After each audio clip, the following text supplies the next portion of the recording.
se viva acá entre judíos y católicos también nos parecería ridículo.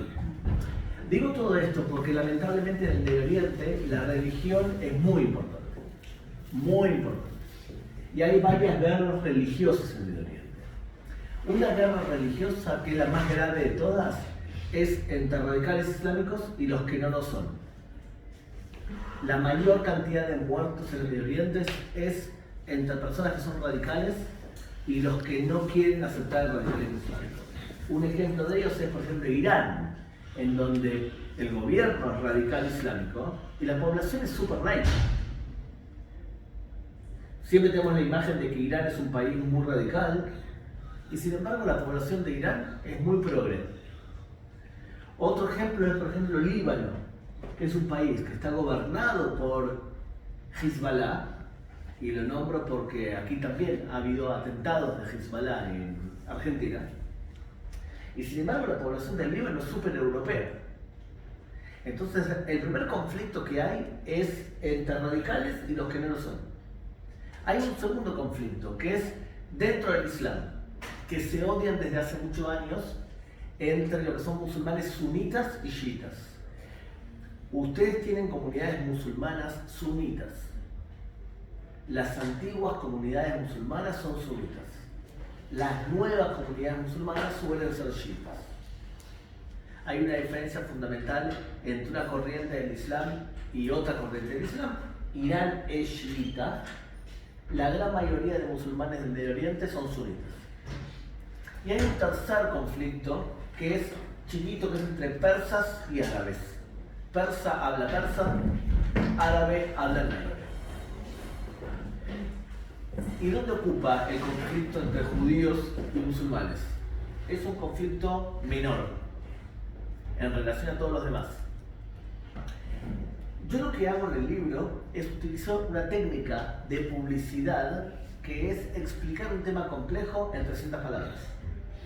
En donde en general lo que haces es escribes un texto largo de todo el fenómeno que quieres tratar y después vas eliminando temas y vas eliminando información que es irrelevante.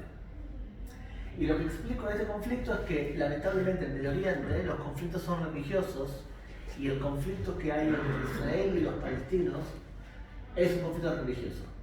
No de parte de los judíos, pero sí de parte de los palestinos. Porque en el Medio Oriente no solamente persiguen judíos por ser judíos, persiguen también cristianos. La gran mayoría de perseguidos en Medio Oriente son cristianos, no son judíos. Son perseguidos por ser cristianos.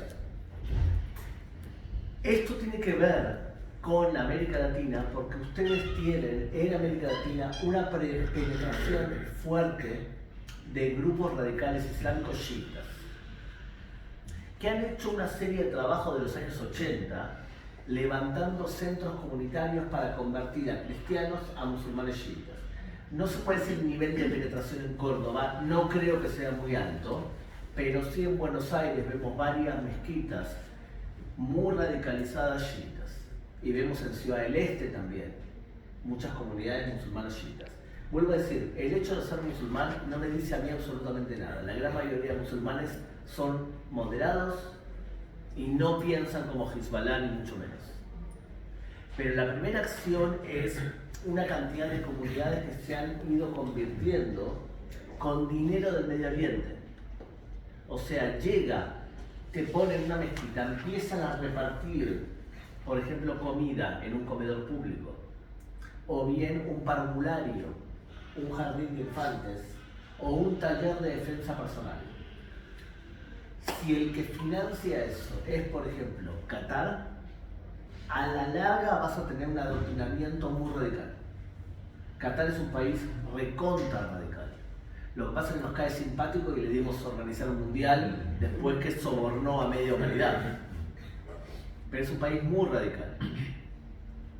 Saben que yo me fui a vivir hace mucho tiempo a Medio Oriente, sin embargo hay ciertas cosas que soy totalmente argentino. Una de ellas es el fútbol. Y logré convencer a mis hijos que sean totalmente argentinos. De hecho, en el último mundial nos grabamos, yo lo tengo acá grabado, el tatuaje de las 3 estrellas. Mis hijos lo tienen. Tengo una hija de 19 años que no es argentina, no nació en Argentina, pero que tiene las tres estrellas grabadas, es parte de la familia. Mi esposa es catalana, así de que no se grabó nada.